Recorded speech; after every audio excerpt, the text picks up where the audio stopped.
Hello दोस्तों, आज हम एक्सप्लेन करने वाले हैं आर अनरिटन सियोल के एपिसोड 2 को। अगर आपने पहला एपिसोड नहीं देखा तो उसका लिंक आपको डिस्क्रिप्शन में मिल जाएगा। अब शुरू करते हैं एक फ्लैशबैक सीन से। यहाँ हम होसू को उसकी माँ से बात करते हुए देखते हैं। होंग ने पहली बार मिराई से बात की थी और बताया था कि उसके बेटे के साथ क्या हुआ था। उसका एक्सीडेंट हो गया था, उसकी बॉडी जल गई थी, उसके शरीर में आर्टिफिशियल हड्डियां है और उसे सुनाई भी नहीं देता। इसलिए मिराई ने ये सारी बातें बाद में मीजी को बताई थी। अब होसू अपने माँ से पूछता है, वो लड़की कौन थी? क्या वो मीजी थी या मिराई? उसकी माँ कहती है, मुझे नहीं पता, उसके बाल लंबे थे। क्या वो मीजी थी या मिराई? फिर वो कुछ फल देती है और कहती है, ये मीजी को दे आओ। इसके बाद वो मीजी के घर पर जाता है और बेल बजाता है। सामने दोनों बहनें होती है। वो उनके बालों को देखता है लेकिन पहचान नहीं पाता क्योंकि दोनों ने टॉवल से सिर ढका हुआ होता है। अब वर्तमान के सीन में आते हैं। वो दोनों बहनें हेयर सलून में जाती है और अपनी बालों की स्टाइल बदलवाती है। मीजी अपने बाल लंबे करवा लेती है और मिराई छोटे। इसके बाद वो दोनों बस स्टॉप पर आ जाती है। मिराई मीजी को पहले बता चुकी थी कि उसे ऑफिस में क्या करना है। बहुत ज्यादा फेमस बनने की कोशिश मत करना, अपने काम से काम रखना, अपने डेस्क पर बैठी रहना, मीटिंग होने वाली है। लेकिन वो मुझे नहीं बताते कि कब और कहां। तुम्हें खुद से पता लगाना होगा। विंडो वाली सीट पर ही बैठना ताकि कोई ध्यान न दे। किसी भी बात पर ऐसा रिएक्शन मत देना जिससे सबकी नजरें तुम पर आ जाए। मीजी कहती है, मैं समझ गई, अब तुम जाओ। फिर दोनों एक दूसरे का फोन एक्सचेंज करती है और मिराई चली जाती है। सुबह मीजी तैयार होकर ऑफिस जाती है। जैसा वो हमेशा कहती है, कोई बात नहीं, मैं ये कर सकती हूँ। और फिर वो मीटिंग की जगह ढूंढती है और एक कमरे में पहुंचती है, लेकिन मीटिंग पहले ही शुरू हो चुकी होती है। वो अंदर जाती है और सभी लोग उसे देखते हैं। वो एक खाली सीट देखती है। हालांकि विंडो के पास भी सीट होती है जहां उसकी बहन ने बैठने को कहा था, लेकिन वो पास वाली सीट पर बैठ जाती है। जब कॉफी सर्व होती है तो मीजी सबसे पहले कॉफी ले लेती है। सभी उसे नोटिस कर रहे थे। मीटिंग शुरू होती है। गोंगमी नाम का एक कर्मचारी मीजी से कहता है, तुम यहाँ आकर ऐसे बैठ गई जैसे तुम्हें सब पता हो। वो उसे कुछ पूछता है लेकिन मीजी को जवाब नहीं पता होता। डायरेक्टर ताइवान कहते हैं, कोई बात नहीं, तुम्हें यहाँ देखकर अच्छा लगा। काफी समय बाद तुम्हारी आवाज सुनी है। अब हम मिराई को देखते हैं। वो घर पर होती है और एक सपना देखती है जिसमें सभी कर्मचारियों ने उसे चारों तरफ से घेर लिया होता है। तभी किम उसे उठाती है और काम पर जाने को कहती है। जब वो उसके बालों को देखती है तो मिराई को लगता है कि वो पहचान गई कि मैं मिराई हूँ, लेकिन वो सिर्फ कहती है, तुमने बालों का रंग बदल लिया है, अब तुम अच्छी लग रही हो। फिर दोनों खाना खा रही होती है कि मिराई से पूछती है, क्या तुम सियोल में मिराई के लिए खाना लेकर गई थी? मिराई मना कर देती है और कहती है, आप जानती है कि वो खुद खाना बना सकती है, फिर भी आप क्यों भेजती है? किम कहती है, मैं जानती हूँ, लेकिन मैं गिल्ट महसूस नहीं करना चाहती। वो पैसे भेजती रहती है, मुझे भी उसके लिए कुछ करना चाहिए। वैसे तुम्हें अपनी दादी से मिलने जाना होगा। फ्लैशबैक में दिखाया जाता है कि बस स्टॉप पर मीजी ने कहा था, तुम्हें वीकेंड में एक बार दादी से मिलने जाना होगा। मिराई कहती है, मैं नहीं जाऊंगी, वो मुझे पहचान लेंगी। मीजी कहती है, जो भी हो, तुम्हें जाना ही होगा। मिराई अपने माँ से भी कहती है, मैं नहीं जाऊंगी, मैं बिजी हूँ। फिर वो सेजिन का मैसेज देखती है जिसमें लिखा था, 2 बजे तक फार्म हाउस में आ जाना। मिराई बाहर निकलती है और मैप में फार्म देखती है। ये तो 3 किलोमीटर दूर है, मैं कैसे जाऊंगी? तभी पास में एक साइकिल देखती है और उस पर चल पड़ती है। अगले सीन में वो सही से साइकिल नहीं चला रही होती। पास ही उसका एक्स बॉयफ्रेंड गंग और टाउन का प्रेसिडेंट होता है।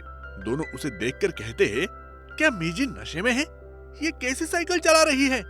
मिराई फार्म पहुंचती है और इन लाम से मिलती है जो सब्जियों को एक्सपोर्ट करता है। वो पूछती है, यहाँ ओनर कौन है? पास में ही सेजिन होता है। वो कहता है, मैं हूँ। वो उसे स्ट्रॉबेरी फार्म ले जाता है। मिराई पूछती है, मुझे यहाँ क्या करना होगा? सेजिन कहता है, 1 वीक तक कोई काम नहीं है, तब तक तुम्हें कुछ करने की जरूरत नहीं है। जो मन हो करो, पेमेंट मैं दे दूंगा, उसकी चिंता मत करो। दूसरे सीन में होसू और उनका सीनियर चांगसू होते हैं। वो चेयरमैन चोई का केस देख रहे होते हैं। एक वीडियो में चोई ऑफिस में एक आदमी को मार रहा होता है। उस आदमी ने केस कर दिया होता है। चांगसू को पता होता है कि गलती चोई की है, लेकिन फिर भी वो कहता है कुछ भी हो जाए हम आपको बचा लेंगे। बाद में उसे भेज दिया जाता है। चांगसू होशु से कहता है, आज तुमने क्या सीखा? हालात कोई भी हो, मायने बस नतीजों के होते हैं, क्या तुम समझ गए? होशु उसे कुछ केस के फाइल्स दिखाता है, जिनमें से एक मिराई का होता है, जिसमें उसे सेक्सुअली असॉल्ट किया गया था। चांगसू कहता है, ये केस बंद हो चुका है, मिराई ने केस वापस ले लिया है। क्या तुम दुखी हो क्योंकि वो तुम्हारी दोस्त है? होशु मना कर देता है। दूसरी तरफ मेजी कंपनी में होती है। वो 6 बजे का इंतजार कर रही होती है ताकि वो बाहर जा सके। जैसे ही 6 बजते हैं, वो सबको बाय बोलने वाली होती है, लेकिन मिराई की बात याद आती है, किसी को भी बाय मत कहना, इसलिए वो चुपचाप चली जाती है। उसके सहकर्मी आपस में बात करते हैं। आजकल ये अजीब बिहेव कर रही है। रात को दोनों बहनें चैट कर रही होती हैं। मिराई पूछती है, काम कैसा रहा? सब ठीक था? मीजी कहती है, ये तो बहुत आसान है, मैं इसे रोज कर सकती हूँ। लेकिन मिराई खेतों में सही से काम नहीं कर पा रही होती है। अगले दिन मीजी ऑफिस जाती है और बोर हो जाती है। इसी तरह कई दिन बीत जाते हैं। मिराई भी फार्म में बोर हो जाती है क्योंकि वहाँ करने को कुछ भी खास नहीं होता। एक दिन मीजी ऑफिस में होती है और सभी एम्प्लॉय के जाने का इंतजार कर रही होती है। उनके जाने के बाद वो चेयर से उठती है और खुद से कहती है, पता नहीं मिराई ये काम कैसे कर लेती है। बैठे बैठे मेरी हड्डियां जाम हो गई है। फिर वो स्ट्रेचिंग करने लगती है, लेकिन तभी डायरेक्टर ताइवान आता है और उसे देख लेता है। ताइवान उसके पास आता है और पूछता है, तुम क्या कर रही हो? वो बहाने बनाने लगती है। ताइवान कहता है, मेरे पास तुम्हें देने के लिए काम है, लेकिन मैं दे नहीं सकता, बाद में सब मुझे ही ब्लेम करेंगे। वो जाने लगता है, लेकिन मीजी उसके पास आकर कहती है, वो काम क्या है, मैं कर सकती हूँ। फिर ताइवान उसे ऑफिस में ले जाता है जहाँ गंगमिन भी होता है। गंगमिन कहता है, मैं कर सकता हूँ वो काम, आप इसे क्यों दे रहे हैं? लेकिन ताइवान कहता है, इसे कोई काम नहीं मिल रहा है, अगर इसने कल शिकायत कर दी तो क्या होगा? इसके बाद वो मीजी को एक कंस्ट्रक्शन प्रोजेक्ट सौंपता है और बताता है, इस जगह एक रेस्टोरेंट है, इसकी ओनर रोजा नाम की एक बुजुर्ग महिला है, तुम्हें उसे राजी करना होगा कि वो अपनी जमीन बेच दे। ये एक सीक्रेट प्रोजेक्ट है, किसी को भी मत बताना। मीजी जवाब देती है, ठीक है। अगले सीन में मीजी रेस्टोरेंट के पास पहुंच जाती है और खुद से कहती है, बुजुर्गों को मनाना मुझे आता है, ये आसान काम है। रोजा रेस्टोरेंट में से 2 नशेड़ी ग्राहकों को बाहर निकाल रही होती है।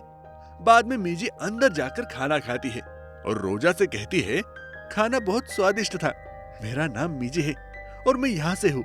वो अपना विजिटिंग कार्ड भी देती है, लेकिन रोजा उसे बाहर निकाल देती है और उस पर नमक छिड़कते हुए कहती है, यहाँ फिर कभी मत आना। दूसरी ओर मिराई सेजिन से बात कर रही होती है। सेजिन उसे पेमेंट देता है।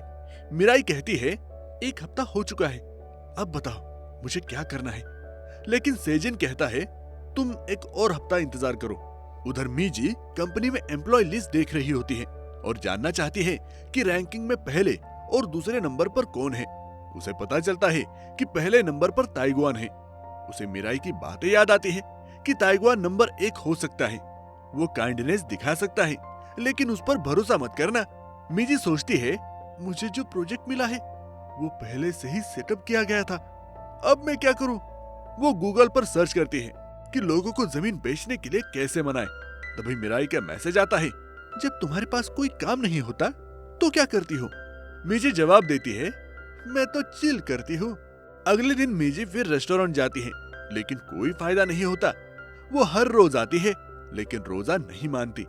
मिराई के पास भी कोई काम नहीं होता, लेकिन सेजिन उसे पेमेंट देना नहीं भूलता। 2 हफ्ते बाद मिराई एक गोदाम में साफ सफाई कर रही होती है और बाहर एक टूटी कुर्सी देखती है। इधर होसु अपने कोलिग से मिराई के केस के बारे में पूछता है। मैं एक्सटर्नल इन्वेस्टिगेटर के तौर पर गया था, उस केस का क्या हुआ? उसे जवाब मिलता है, मिराई ने केस वापस ले लिया है। वही हम सेजिन को देखते हैं जो मिराई के पास आता है। सेजिन मिराई से पूछता है, वो टूटी हुई कुर्सी कहाँ गई? मिराई कहती है, मैंने उसे कबाड़ में बेच दिया। सेजिन गुस्सा होकर कहता है, तुमने ऐसा क्यों किया? मिराई जवाब देती है, तुमने कहा था जो चाहे वो करो, तो मैंने किया। मैं तुम्हारे लिए नई चेयर ला दूंगी। सेजिन बहस करने लगता है, मुझे लगा था तुम्हारे अंदर हिम्मत होगी, लेकिन तू वैसे नहीं निकली। वो उसका नाम भी गलत लेता है। मिराई गुस्से में कहती है, मेरा नाम मियंग नहीं है, मेरा नाम मीजी है। तुम मेरा नाम तक नहीं जानते, मेरे बारे में क्या जानोगे? तुम इतने बेरहम कैसे हो सकते हो? तुम किसी को ऐसे ट्रीट कैसे कर सकते हो? कहकर वो चली जाती है। तो दोस्तों, अगर आपको ये वीडियो पसंद आए है तो इसे लाइक करें, चैनल पर नए हो तो सब्सक्राइब करें। तो मिलते हैं अगले एपिसोड में, तब तक के लिए टेक केयर और बाय बाय।